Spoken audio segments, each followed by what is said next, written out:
conférence de presse de Captain America Civil War et je vous demande sans plus attendre d'accueillir le réalisateur Anthony Russo. Vous applaudissez bien fort. Hello, sir. Tony Stark as Iron Man, Robert Downey Jr.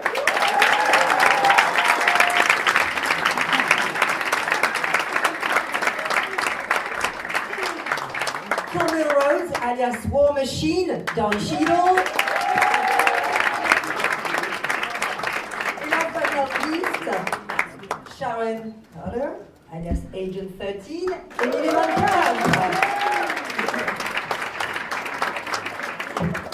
Well, thank you for being with us in Paris. It's good to have a group of superheroes and tough guys being here with us. Look at all this. Okay, you can shoot now, take some photos, and then we'll start the questions. Paris sucks in the springtime. Nobody wants to be here. Merci beaucoup à vous tous. Il est l'heure des questions. Voilà. Well, I'll start with really a question that addresses all of you. I mean, Captain America Civil War's plot certainly very much rely on a confrontation between very much loved superheroes. Did you feel, as director, as actors, some extra added pressure, knowing that the fan base could be somewhat shocked by the unexpected plot? Well, yes. I mean, look, we knew the idea was very risible, and it could be very controversial with fans. But being diehard fans ourselves, my brother and I were very excited to tell this story. Je pense que vraiment, il y a pas mal de films et il y a pas mal d'histoires et la perspective de placer cette intrigue acteurs qui ont été déjà ensemble. It felt like a very challenging place to go on a storytelling level, and therefore very exciting as well. So it's high risk, high reward, hopefully, and that's why we went for this story. It was challenging, but of course there's also pressure. So about you three, how did you get into that challenge or pressure? I just think it's amazing that Marvel, that they are continually coming up with new ways to tell these stories, and I just thought, as Anthony said, it would be very exciting to have a new way to approach these characters and a new way to tell the story. And people have been coming in saying, I thought the Civil War, there were like hundreds of Avengers fighting each other, hundreds of superheroes. I was like, hundreds? There's already too many in this damn movie. But yeah, I just thought it would be a new fun way to get at it. And of course, my character has some different challenges in this one, so I thought it was very interesting. Emily, I saw you nodding as they were speaking. What about your take and your pressure? Yeah, well, I mean, I got, in terms of the Avengers going at each other, I got to see it from more of an objective perspective because I'm not within that battle. And I have to say, it's really strange to watch as a fan of these movies. It's hard to see, these characters that you love so much at odds with each other. But it was really beautifully done. The Russo brothers do such an incredible job at balancing these films. And you really do struggle with which side you're on. I mean, I still, to this day, having seen the movie a couple times now, I still struggle with, with really strongly picking a team, as Emily. I mean, Sharon's a little bit different, but I just think that everyone did a great job with it, so it was really cool to be a part of it. I mean, Robert Downey Jr., I mean, you seem to always have no pressure, yet maybe there was some. I'm constipated right now. Even just remembering the pressure. That was now. What about then? Right, back then. Very loose. I mean, these are still movies. We're still, actors who show up, and there's always this faith, like, anyone can pitch you an idea. It's like, this time we're gonna, and you're like, oh, okay.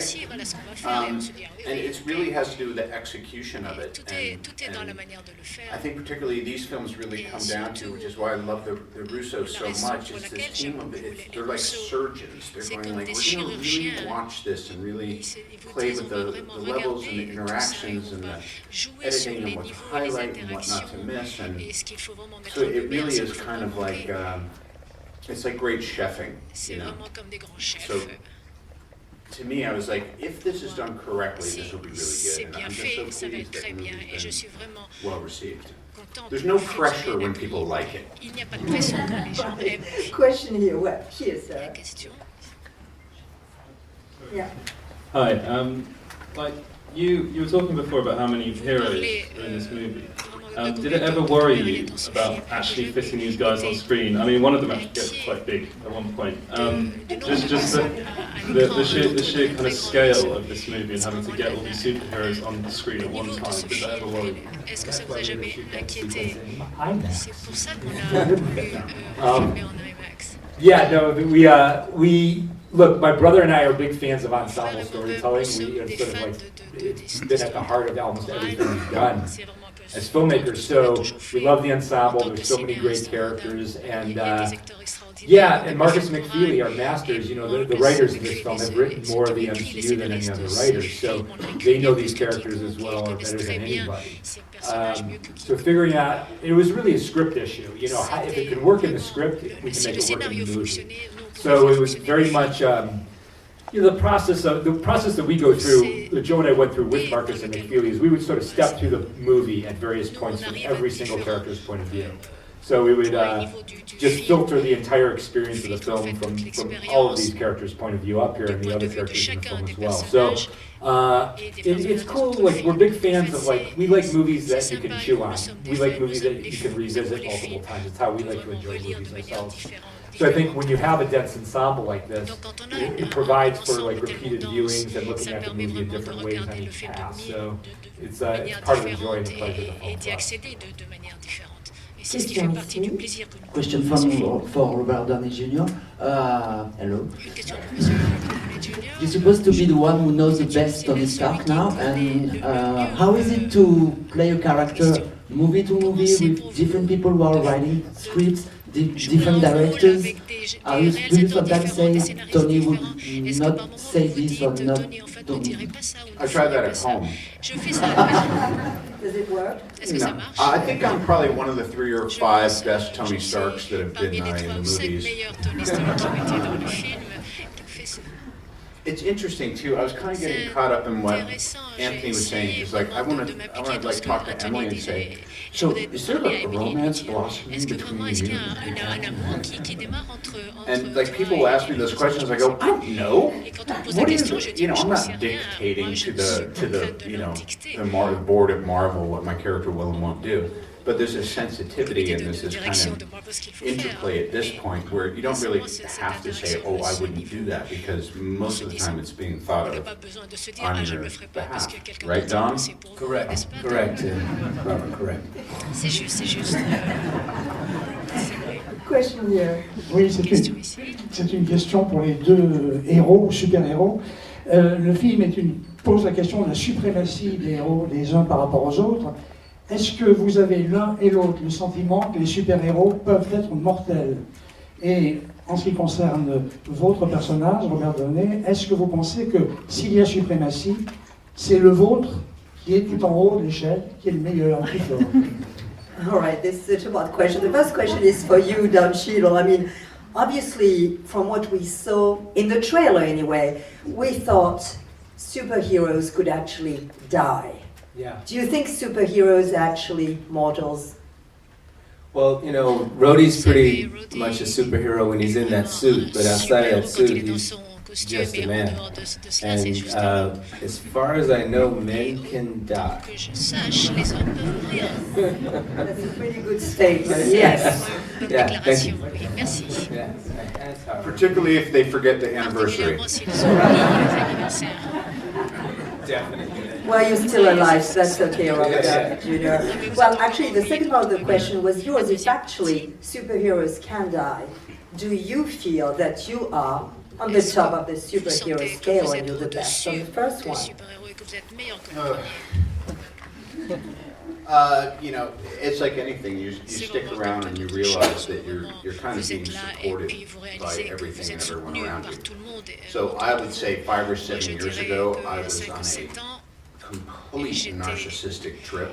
And then you keep seeing this new, fresh talent come in, and it's kind of where the eyes on the screen go. So it's like, yeah, we know what he's going to do. Who are these new people? What's she up to? August 27th. It's the anniversary, in case you're wondering. All right. Well, actually, talking about superpowers, I mean, Emily, you don't have really a superpower, yet you seem to have an incredible power about Captain America. What's your power like? It's the female power that's also needed. Come on. The superest power of all. Take note, people. She's worked really hard to get to where she's at, and that includes, being kind of a badass, I think. But no, there's no actual superpowers that I know, that I read in the comic books. But I'll ask you then the question that Robert was asking earlier. I mean, is there romance here going on? I mean, in the history of the comic books, there's actually a very, very interesting, complicated romance between the two of them. I don't know how much. You never know how much of it we're going to explore. That's an Anthony question. I don't make any assumptions within this universe, but it's definitely something that was fun to explore in this film. And to me, it seems like we're just sort of scratching the surface, Question. Bonjour. J'avais une question dans le film, donc on voit des hommes et des femmes super perfectionnés, mais dans la réalité aujourd'hui on peut commencer à voir des hommes augmentés, notamment la scène où War Machine est blessé et recommence à marcher fait penser vraiment à ce qui se passe aujourd'hui dans la réalité. Comment est-ce qu'ils appréhendent ces progrès et le fait que par exemple certains soldats américains aujourd'hui soient équipés d'armures qui ressemblent à celle d'Iron Man?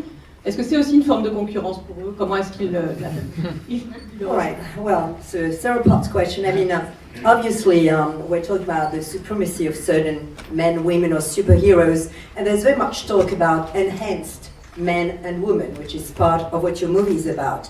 I mean, do you feel that? How do you stand today about the fact that we're more and more trying to become enhanced human beings? What's your stand on that? First part of the question. Oh yeah. Smartest person answer. All questions sound better in French. The answer in English is not going to satisfy you. I think part of the fun of these movies is you try to be just one step ahead of where the real technology is in the world. That's part of the fun of these movies, is that there's something that feels almost tangible about what's happening. It's part of the thrill. So I don't know. I think yes, we're in a world where science is evolving at a very fast pace, and we're in a science fiction world in this movie that's sort of playing with the experience we're all going through in reality. So beyond that. What do you think? I mean, part of the question was also that today U.S. soldiers, the army, is using very much the type of equipment that you're actually showing in your movie.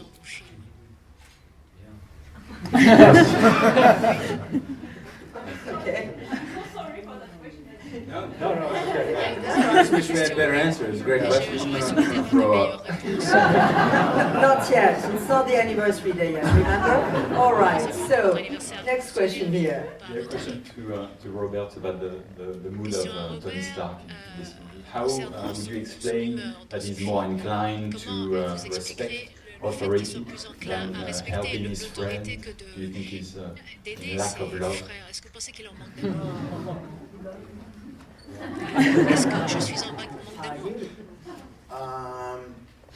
Well, I think what makes for good partnerships, if you just step back from how it winds up on screen, it starts with a conversation. Like, is it more interesting to have the roles reversed a little bit, where Tony's saying, "Hold on now," because Tony was telling senators to kiss his ass a couple movies back, and they wouldn't have anything to do with the government. So, and then also for Cap, having him kind of be a little bit rogue and be making these decisions based on things that you could say go against his own principle.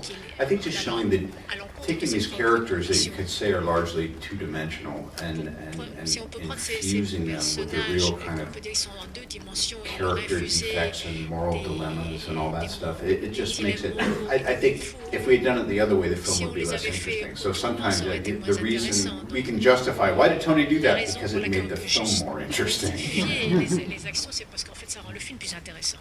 Question here. Oui, bonjour et bravo pour votre travail à tous. Je travaille pour une radio, Chérie FM, essentiellement destinée pour les femmes. Alors on va faire preuve d'imagination. Imaginez que je suis Stéphanie, j'ai 35-40 ans. Je connais les super-héros, Captain America, Batman, mais Marvel, ça me parle pas. Voilà, j'ai jamais vu de saga, j'ai pas, voilà, je suis pas fan, mais j'aimerais y aller parce que ça donne envie, parce que c'est spectaculaire, parce que voilà. Est-ce que vous pouvez m'expliquer ce qu'est l'univers Marvel et de quoi ça parle à celles et ceux qui ne connaissent pas? All right. First of all, That wasn't just like, what's your favorite color? well, what's your favorite color, actually, Don? All right, now we know. Wow, relief, what a relief. No, actually, this man is journalist for a radio called Chérie FM, which addresses women mostly. So the question is, he is in reality a she, a Stephanie, roughly 35-year-old, and she has not a clue about what the Marvel Universe is about. So in your own words, what would you tell Stephanie to make her want to go into the Marvel world? First you. You'll all have to answer that, remember. Think. Is that our job? Can't you help us with that? I mean, look, the one thing that's really important with these movies is, you know, as they progress, they seem to become more and more popular. So you see more and more audiences coming to them. So you necessarily know that there are going to be people in the movie theater who haven't seen the previous movies. So it's very important for us to be able to make each movie for fresh eyes. It's not just for fans. It's not just for people who've been following the series movie to movie. You have to be able to walk into the movie theater and sit down and enjoy the movie beginning to end without any previous knowledge. It's a difficult balance to walk, but it's a really important one. You have to satisfy two audiences, the hardcore fan audience and what we call virgin eyes. So yeah, I don't know. Like, look, to me, this movie is it's a family fight, basically. It's about a group of people, a surrogate family, who've been drawn together by their very unique circumstances and their unique abilities, and they form very deep and complicated relationships with one another, and this movie drives a wedge between them, and it divides them and rips them apart. So for me, that's a very relatable story, whether you're a fan of fantasy films or superhero films or whatever. We try to ground the story in very relatable human emotions and human experiences. But what's the core, the essence of what you would call the Marvel Universe? I have an equation. M equals MM plus M. Thank you. Marvel equals modern mythology plus money.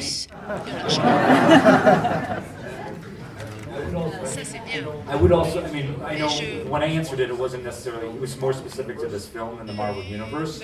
But just to speak to the Marvel Universe for a moment, it's like, you know, what Marvel is doing is sort of unprecedented in the history of cinema in the sense that they are doing serialized storytelling that began 10 years ago with the original Iron Man movie, and is going to continue now through at least, we know, 2019 with the final Avengers Infinity War movie, and may even go beyond that.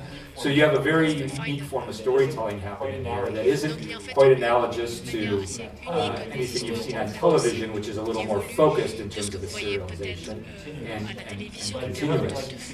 But it's nothing like you've seen in the cinema before, where you've been commissioned to have 2-hour standalone movies. So it's a, you know, just in terms of why you might be interested in the Marvel Cinematic Universe, it's just that in many ways it is a new form of storytelling that we can all experience in the cinema. That's very exciting. Question here, please. Hi, I'm sorry, I'm Chanel France, and my question is for kids. I would like to know your advice for kids that want to become actors. Avengers. Pour des enfants qui voudraient devenir des Avengers. Hey, whoa. Kids who want to be adventurers. Kids who want to be adventures. Avengers. I guess dream big. Je pense qu'il faut rêver. Work hard, eat your broccoli, do sit-ups. Get an internship with Kevin Feige. That's right. That's it. Meet Kevin Feige however you can, and do whatever he asks you to do. Et faites ce qu'il vous demande de faire. No, don't do that. He's weird. No, that's bad. What do you think, Emily? I think that, you know, Don's right. Dream big. I said work hard, and I believe that's true for anything. I mean, in order to accomplish anything you want to accomplish in life, you have to invest yourself fully in it and really commit yourself to it. And that was the best advice I ever got as a kid, you know. So, and you know, if you really push yourself, you can do whatever you want to be, you can do it. I mean, my sister is studying to be a vet, and she's excelling at that. It's just about knowing what you want to do, being focused, and really going for it. I guess that would be. Et je pense que ce serait vraiment. Also knowing that what you want to do is actually possible. Even by them being an Avenger is actually not That's real. the thing. I know somebody said when they were a kid, they say, when I grow up, I want to be a dinosaur. It's like, you know what? Work hard.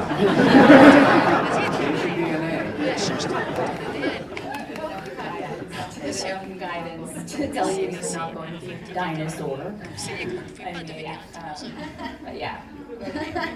What advice would you give? Get into that universe, would you give any advice to kids? Est-ce que vous donneriez un conseil conseil aux enfants? I think we've given enough advice to Je kids. pense qu'on a assez donné de conseils aux enfants. Question ici, au micro. Que s'occupe de vous? Alors bonjour, ma question elle est pour Émilie. On peut voir que on peut voir que Sharon elle a un amour pour Steve et on le voit dans le film, mais on peut voir aussi que vous savez vous débrouiller pendant une bataille.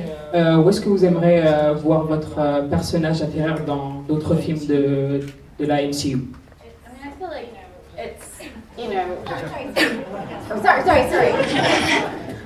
I can answer it, but yeah, sorry. No, not always, but I did understand. I know that. Show off. Guess who's doing the presentation at the premiere tonight? Guaranteed.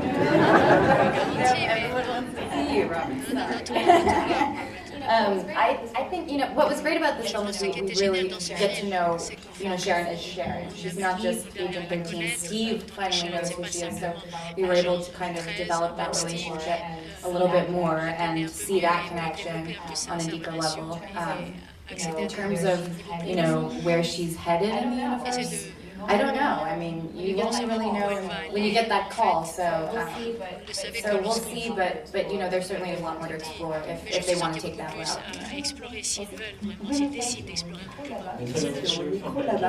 Frederick from Belgium. A question for both Bill and Robert. Both of you are 51, I think. You're still in great shape, but it's not usual in superhero movies to have a character, a play character that are more than 50. And so, what do you think about that? It's great. It's until what age do you think you will play superheroes and you will still be believable? Well, the good thing is that contractually I'm finished with these by the time I'm 65, so I think just one more course of steroids and I think I'll be just fine. Don and I talk about this too because, you know, there's this inevitable thing that happens. You're in your early 40s and then you're in your mid 40s and then all of a sudden you're looking at the back nine and a couple, I think on Iron Man 3, Don was like, I got another more action movies. And I was like, I know, me too. And the clock starts to tick on that a little bit, you know? Yeah. And particularly when you're surrounded now with like much, thanks Emily, you get a lot of young folks around you, and I think it's really good. You start just this morning I was thinking, my God, this is going to run its course in a minute here. Imagine that happening, though. I think it's been said many times that it's very difficult to imagine, especially with you guys. I mean, I'm new to this, I'm replaceable, but with you guys, there's such a, I mean, the fans have been on a journey with you, so it would be very difficult to imagine anyone else in either shoes. I think that's just my You thought that, and then Anthony was taking meetings with some exciting new young French actors. Prendre rendez-vous avec un acteur très jeune.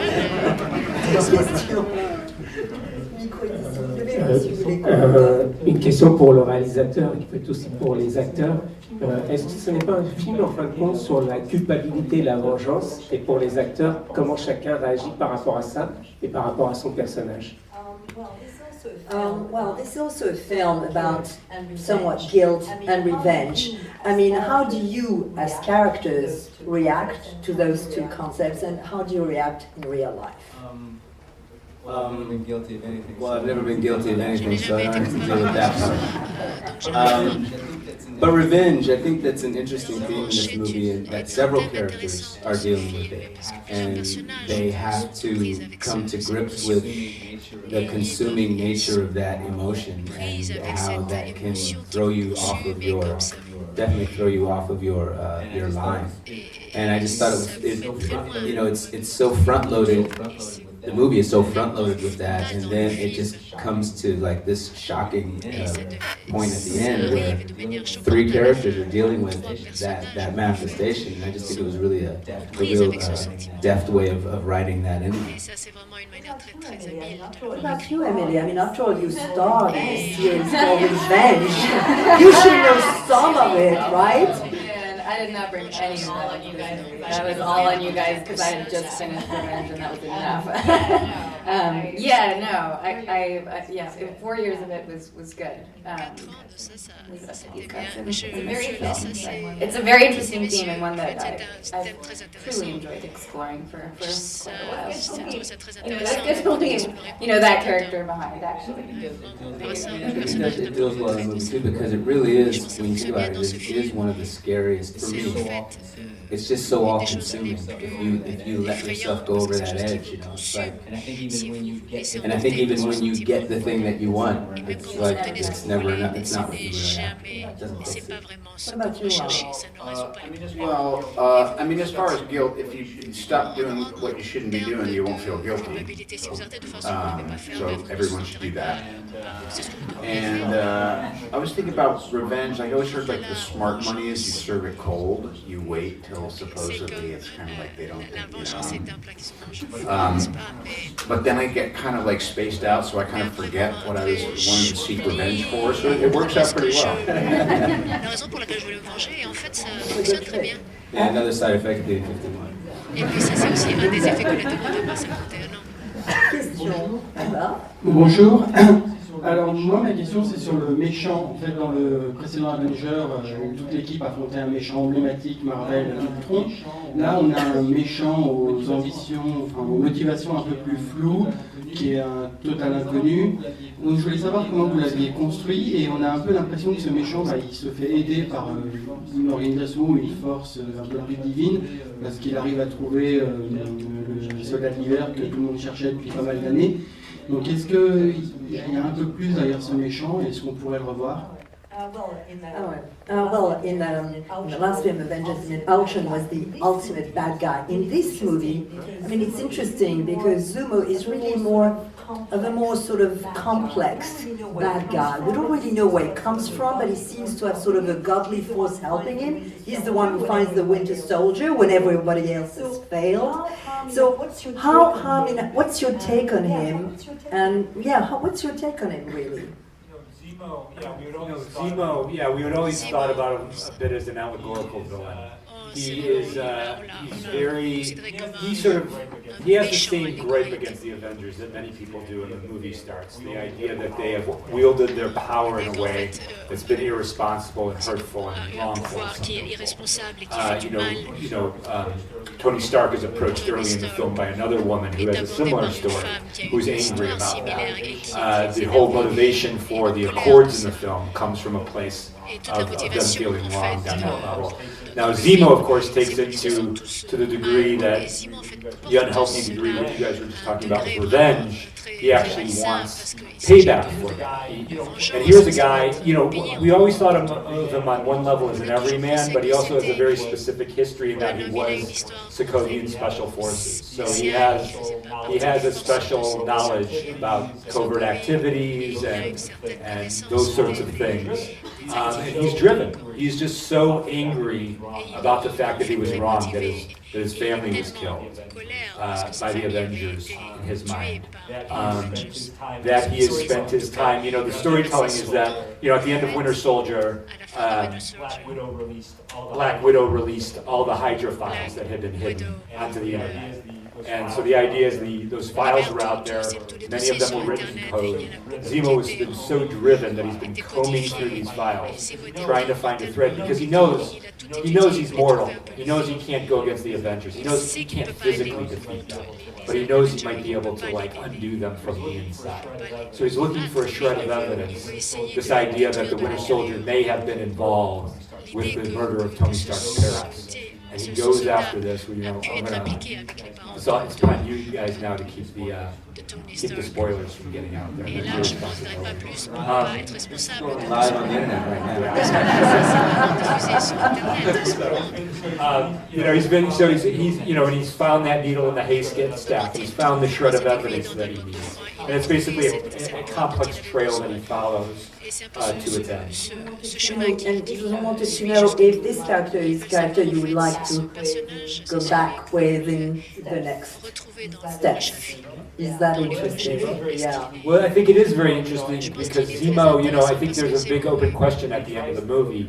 You know, he tries to kill himself at the end of the film, and Panther stops him. You know, and it's a very interesting place to leave a character. Somebody who thought his mission was over to the point where he could end his life, but then he's denied that. Where does that kind of a character go? How does that character move forward from there? Be very interesting to see. Question here. With the micro. Une question pour chacun d'entre vous. Auriez-vous choisi le camp d'Iron Man? All right, you, Mr. Director, tell us which team you would go for. Look, who he's traveling with. I will say that it was critically important. My brother and I always believe the best version of the movie is the version where you get to the end of the film and you would not know who to side with. That both Tony and Steve were a little right and a little wrong. And you could equally relate to both. It was really important to us because I think, look, you've seen these characters develop now over several films. You know who Tony Stark is. You know who Steve Rogers is. You know they're not villains. They're not going to all of a sudden lose their minds and go insane unless they were mind controlled or some extraordinary circumstances that may take us another movie or two. These are well-rounded people, so to get them to the point where they are going to fight each other to that degree, where their relationship may become irreconcilable, it's a very sensitive process to take them through. Yeah, I mean, to me, just as objective as I can be, I just looked at it as I think what the filmmakers accomplished was at the end, it got me thinking about how quickly you'll, whether it's politics or sports or, you know, a couple breaks up, and how quickly we can be indoctrinated into thinking something applies to our rationale. And then we start buying onto that idea of I'm on this side or I'm on that side. You know? So I think that without being too heavy-handed, it actually strangely got me contemplating something that is, you know, that's worth thinking about.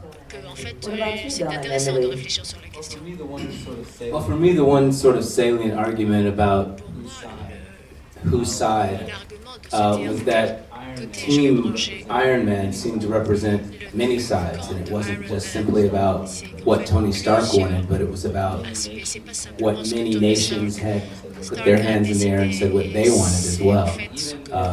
And even if it were later going to be vitiated, I thought it made sense to agree at the beginning. Even if later they said, you know what, we made a mistake, we're going to do what we want to do anyway. At least what the argument that Tony Stark makes about coming in and gaining some trust back and showing that there is a letter of the law that they recognize. I thought that made sense. Yeah, she has a thing. It's like that bird that gets water. It's hard to disagree, you know. I mean, are we speaking from a character's perspective or a personal perspective? Because as Emily, I mean, I would find it really, really difficult to choose. I think that's what makes the movie so interesting, and what the audience is going to love is you can't quite figure it out because both are right, both are wrong in many ways. It's really challenging. I think from the character's perspective, I mean, it's hard for her because, you know, it's like, what, is she going to follow her head or is she going to follow her heart? It would make perfect sense for her to agree with Iron Man and agree that the Avengers should sign the Accords because, I mean, she works for the government and that in her terms is the right thing to do, but where her heart's at is a different story. You know, she's incredibly loyal to Steve and so you kind of get a sense of where her loyalties really lie in this film. Alors, dernière question. Oui, you want to add something? I am wearing my Iron Man cufflinks today. Can we see that? He does. All right. Dernière question, oui. Bonjour, merci d'être ici. Thank you for being here. Thank you for the three great movies. I would like, it's a global question. I would like to speak about what's not in a movie. Can you tell us a bit about the deleted scenes, the subplots, and for each of you, the one you missed the most? Les scènes que vous n'avez pas gardées et celles qui vous manquent le plus. There aren't many deleted scenes in the movie. There is a portion of a scene between Don and Robert that has been deleted. It was their final scene in the movie, which came out great, but we just had more than we needed there. But you know, the thing is, and they can talk to you more specifically about that. I don't think you're in a deleted scene in the movie, right? No. But look, these movies are very expensive to make. So by the time, Glover and I our philosophy has always been, by the time you get to set, you want to know exactly what you need in the movie, because you don't want to spend any resources on anything that's not going to end up in the theaters. So we're very careful in the script development process to get really close to the mark in terms of what we're going to shoot. So I think, fortunately, both on Winter Soldier and this movie, we didn't have a lot of deleted scenes. But you guys want to talk about that scene that we did? I think, well, there was something on the front and the tail of it. We kept the meeting scene, the important parts, and making that connection. But it first started with a physical therapist, right? And a little flirtation. Rhodey had taken a liking to his PT coach. And also after that, there was kind of a resolution with Rhodey checking in with Tony about Pepper. But by the way, when I watched it, I was just like, we just needed to get you expressing yourself, and we had to get right to Tony Stank. We had to get right to Stan's thing. All right, last question here. J'aurais voulu savoir si Iron Man aurait signé l'accord si Donald Trump était président aux États-Unis. Well, would Iron Man have signed this accord if Donald Trump had been president of the United States? It's a question for you, Robert. It's a tough one. Would you have signed these accords if Donald Trump had been president of the United States? Anything that comes out of my mouth is going to be what any article is led with. And we'll give you that satisfaction. Oh, God bless you all. God bless you too. Merci à vous.